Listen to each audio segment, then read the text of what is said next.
Good morning, fellow explorers. Today I have the pleasure of speaking with the very informative and very brilliant Max Igan.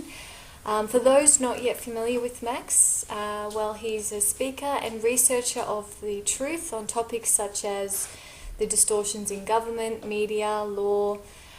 Basically, he's bringing the injustice in the world to light for us. So, Max, thank you so much for your time today. Pleasure to be on with you, Belinda. Thanks for asking me to come for a chat. That's okay. Now, I understand that you were a travelling musician for the earlier parts of your life. So you must have realised at a young age that something was not quite right with the system. Look, absolutely. I realised at a very early age that everything was messed up, and that's why I became a musician, because I just couldn't really function in society.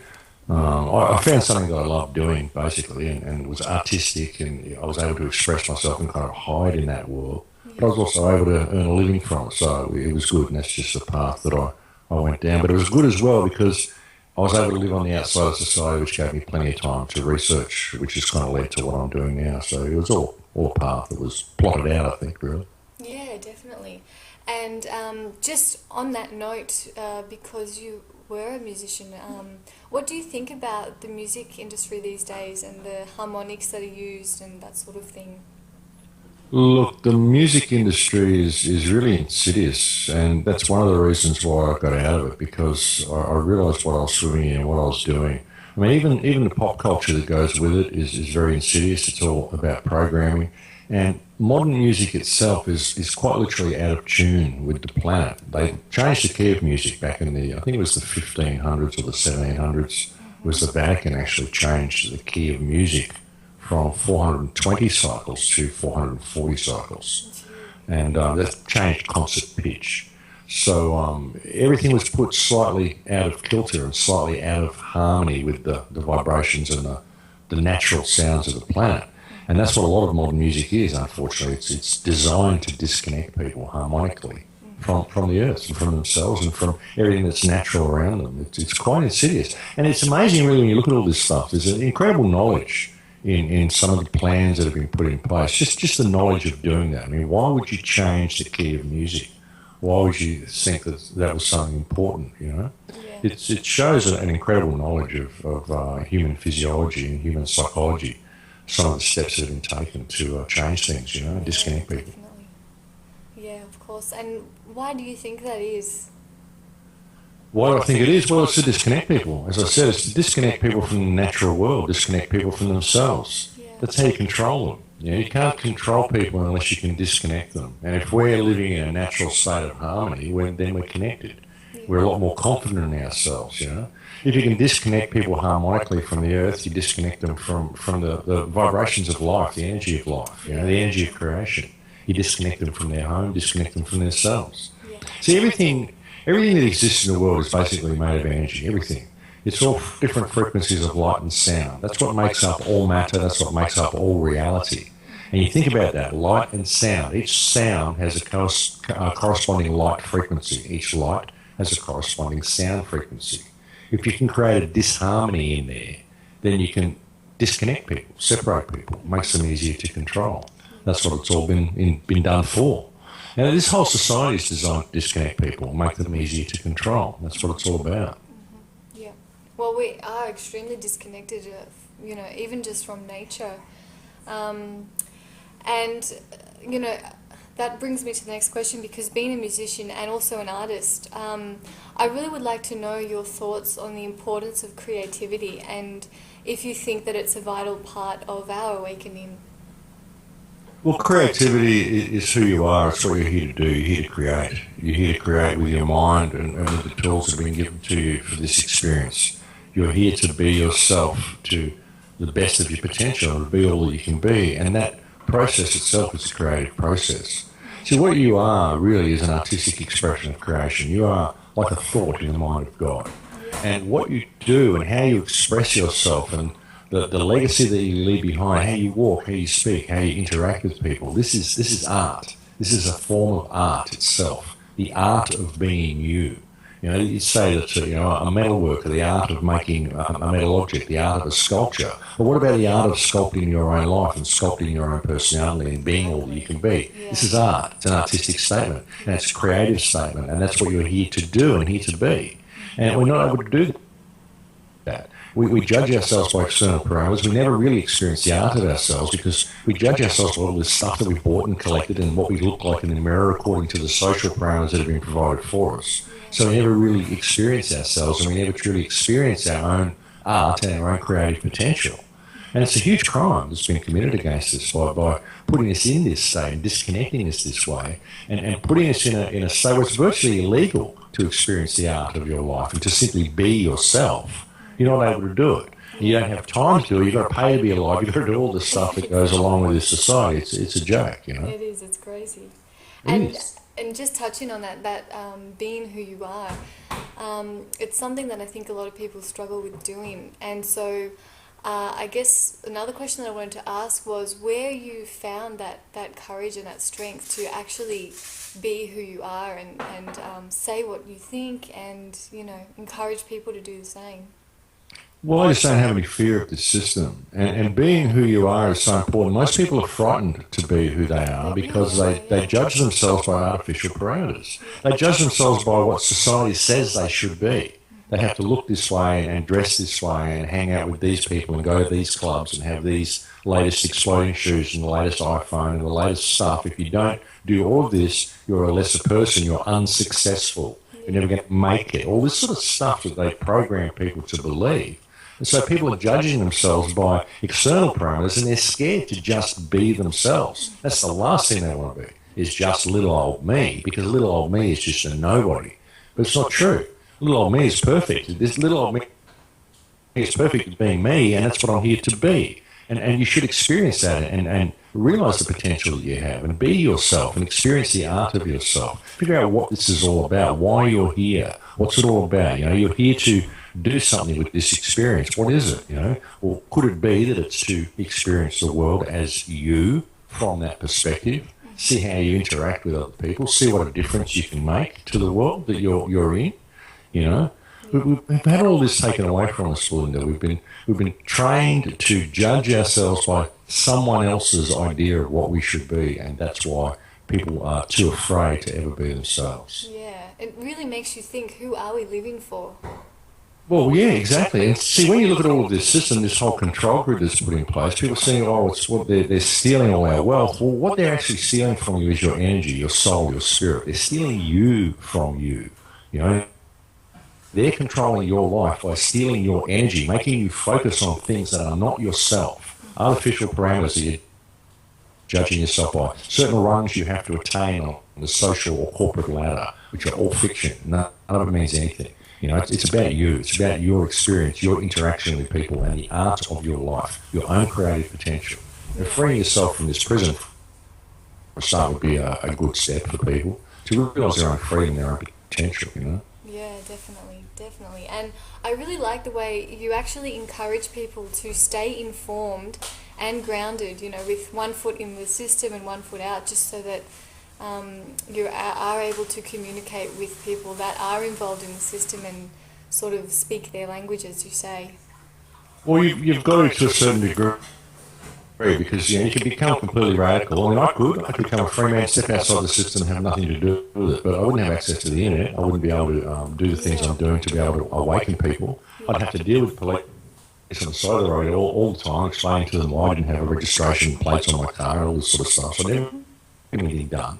I'd be spending my whole time trying to establish my freedom with people and arguing my rights with people. I think it's counterproductive.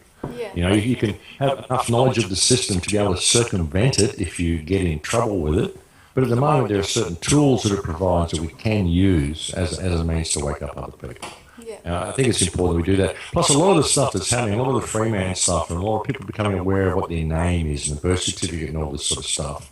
They just want to go out and tear up all their ID. Yes, and that's all very well, but I mean, that's great if you really believe you can do that and you've got a support group around you to do that, great. But what happens if you need to go and rent a house or something like that and they're going to ask you for ID and you don't have any? Yeah. Well, just play the game a little bit, just so you've got a roof over your head, and it helps to not freeze to death in the cold. I mean, it's one thing to make a stand, but, you've got to, while the people, in the system believe this stuff's real, you've still got to use it. You've still got to show these people ID because they're going to want to see it because they think the system's real. And you're not going to be able to show them that it's fiction by being a radical and stepping outside and saying, no, I don't need it. They just think, this guy's a radical, and they don't want to rent your house. They don't want to know about you. It's too extreme for them. You can't wake people up that way. It's been a gradual process of programming these people that's taken generations to do. And we need to slowly reverse this process and slowly undo the programming. And you can stand in your power, but you've got to talk in a language that they understand, and that's why it's important to keep one foot in the fiction and one foot in reality. But you've just got to realise the fiction's there and how to navigate through it if you get into difficulty. Yeah, definitely. And do you see that that people are starting to wake up? Like, what does the future look like for you? Look, I think there's not going to be any holding us back. I really don't. I think as much as they attempt to lock human consciousness down, it's not going to work. No matter what they do, we keep shifting the goalposts. We're very creative. That's just what we are. Yeah. And they can try to lock us down, but it's not going to work. I think everything they do, it just wakes more people up. We've been telling people there's this control group happening for years. They didn't believe us, but now they're seeing it.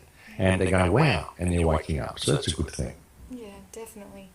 Well, I also, and this is a little bit off topic, but it's another thing that I'm interested in because there aren't a lot of females that are in the limelight. So I wanted to know what your opinion was on the whole masculine-feminine imbalance in the world.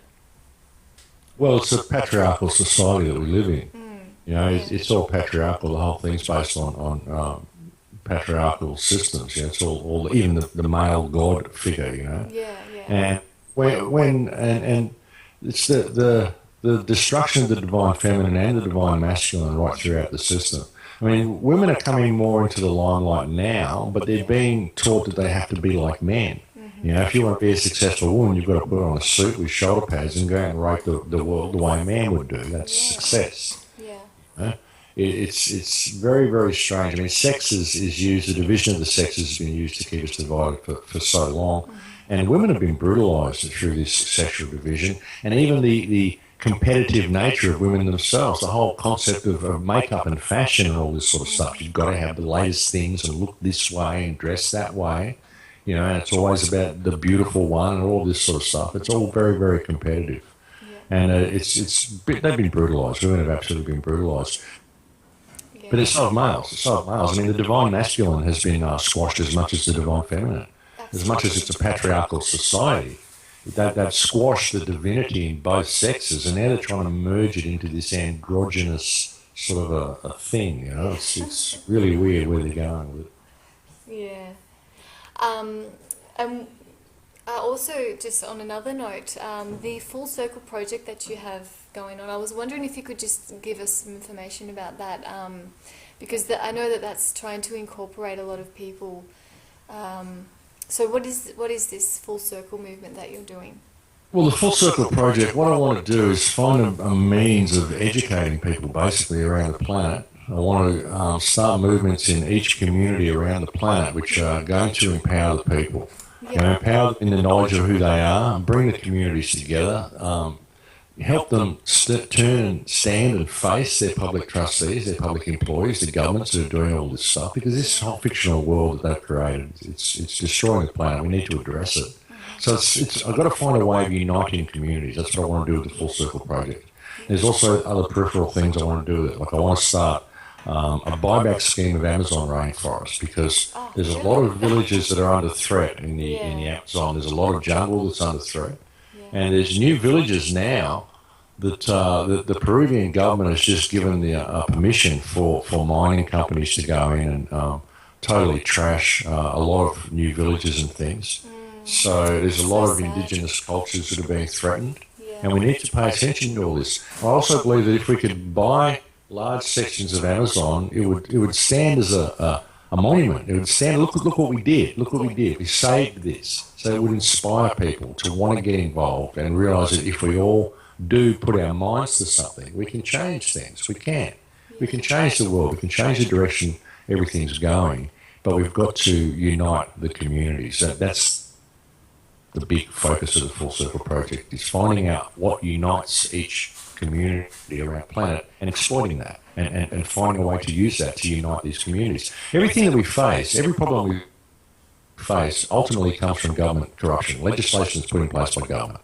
You know, any corporate rape, any corporate destruction, Fukushima, the homelessness, the starving people, the coal seam gas line, all of it is a result of legislation that's put in place by government, and governments continue to get away with it because we live in divided communities. So that's got to be the focus. Yeah. You know, until we can unite as a community, we're not going to achieve anything.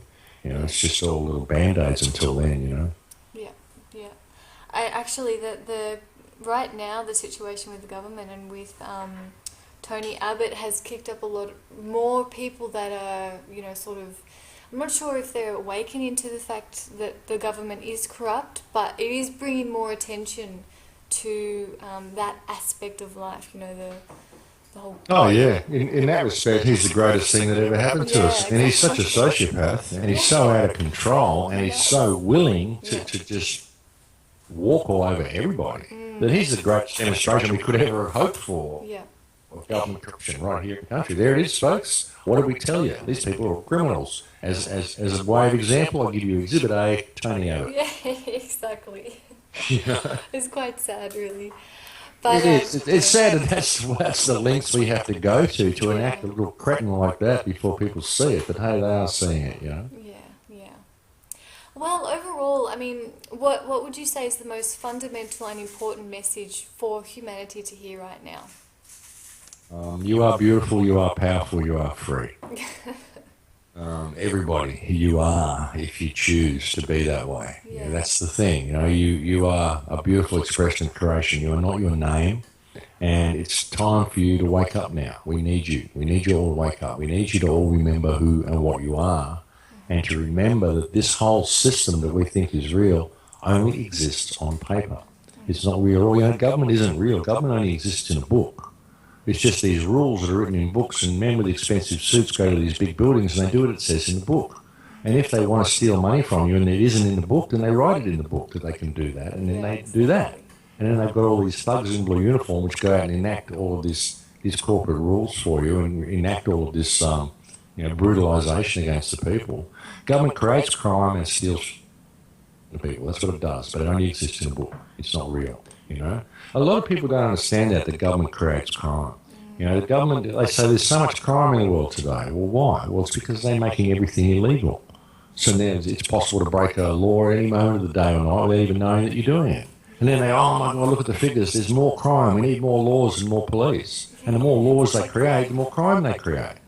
You know, it's a creation of government. So, and it's a this exponential thing that just snowballs until suddenly we're living in a police state, and that's where we're heading. So yeah, wake up, people. Wake up to your own beauty and wake up to your own power, because we need you to. We need you to remember who and what you are. And that's what I think this time in history is, Belinda. I think this is the time when we woke up. I think the fact that the system is being laid so bare, people like Tony Abbott are in power and doing all this terrible stuff, it's the greatest opportunity we've ever had for freedom, because never before in history has the workings of the mechanism been laid so bare. And that's what we're experiencing. We're experiencing the moment when humankind woke up. I think it's a great time to be alive. Oh, it's fantastic. It's really good. And that's why it's so good that we have people like yourself that are dedicating themselves to, you know, assisting people in waking up. Well, it gets to a point, you know, where you've got information, and there was things that woke me up that caused me to realise the importance of speaking out. And once you really wake up to what's going on in the world, there's a responsibility that comes with that. You know? It means that if you weren't always like this, you weren't always awake. Something happened in your life which caused you to pay attention. So that means you have important information, and you have a responsibility to spread that information to other people, because it will cause them to pay attention as well. Absolutely, you know? Yeah. And what, actually, just out of curiosity, what was it that sort of triggered it? What was the aha moment that you had where you thought, no, I have to, you know, I can't ignore it anymore? Well, 9/11 really made me think, okay, this is the big event we've been waiting for, but wow, it's really serious. Time to really start speaking out. That's when I left the music industry and I started really speaking out. Yeah. because Yeah. it needed to be done. The aha moment when I woke up to the fact it was all messed up was when I was 4 years old, Gee. and my parents told me that we had to buy land. I couldn't figure out how anyone could possibly claim to own land, Yeah. and it was I was like awake from that point, Yeah. and I thought, no, I'm in the wrong world. I've been born into the wrong planet. Yeah. Yeah. This Exactly. isn't how it's supposed to be at all. And so then I spent most of my life researching. I found out about the pyramids when I was 8, and so I started researching ancient history when I was 8. Gosh. And it sort of went down that path from there, you know. Yeah. So it really has been a life journey. Well, it has, yeah. It was a hobby. I mean, I lived as a musician on the outside of society most of my life simply because I wanted to escape it. I didn't want to know about it. I found a place where I could be comfortable, and that's where I stayed. What But was I that researched like? the whole time. But when 9/11 happened, I thought, well, hang on.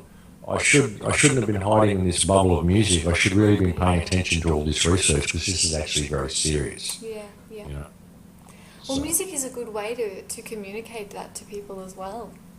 Well, it is. It's a good way to communicate. It's a good way to stay sane. It was for me. Yeah. You know, but to experience the art of my life and live on the outside of society, it still made a living, and I was able to research. I had plenty of time to research and just be myself. Yeah. So I was never part of the system at all, ever. You know, I just never functioned in that world. Yeah. You know. And what about that little, the image that you have on the Crow House website that you drew? Where did that come from? Well, I drew that years ago. To me, that represented the current state of human consciousness. You know, us being locked into a machine world. And to me, it represents the choice that humanity has at the moment. We can go down either way. We can break free of the machine, or we can become the machine. It depends on which way you look at the picture.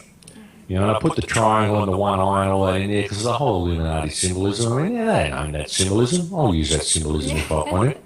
People say, oh, you can't use that, it's theirs. No, they don't own anything. I'll reclaim it now, thank you. Yeah. So that's just my opinion of all that sort of stuff. The symbolism, it gives the power that you want it to have.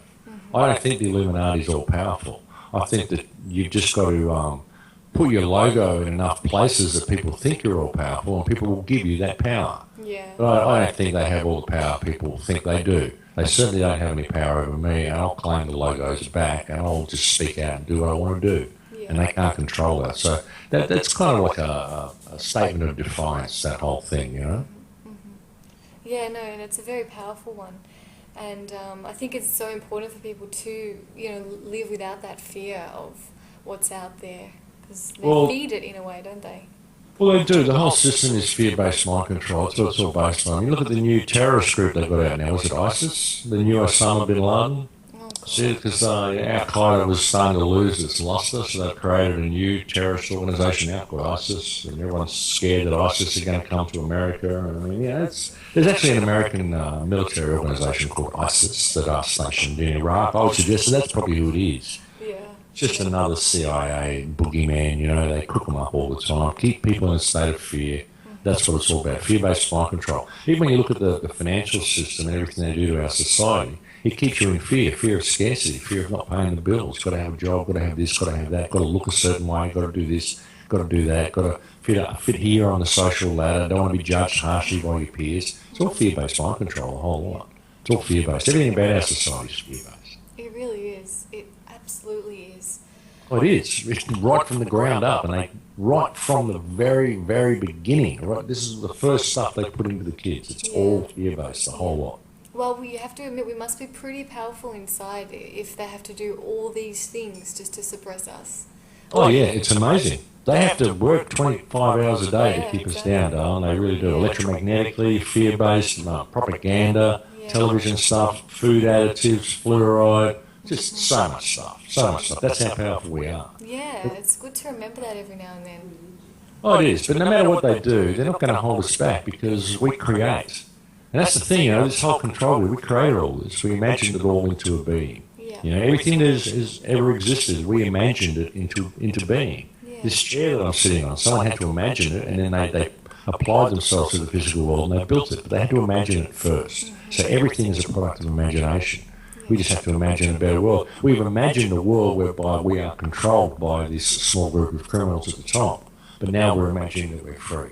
And that's what this is. And we're discovering how to be free. Because freedom is a new concept in human consciousness. It's a new concept in the human experience. We've never had freedom before. Not in the history of man, not any time that I can ever find. We've never really had true freedom.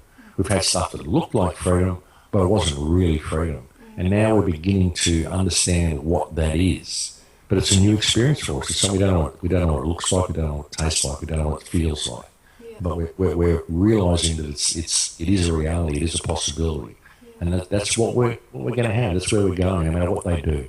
And everything they do just leads us more and more closer to this freedom. Yeah. Exciting times that we're living in.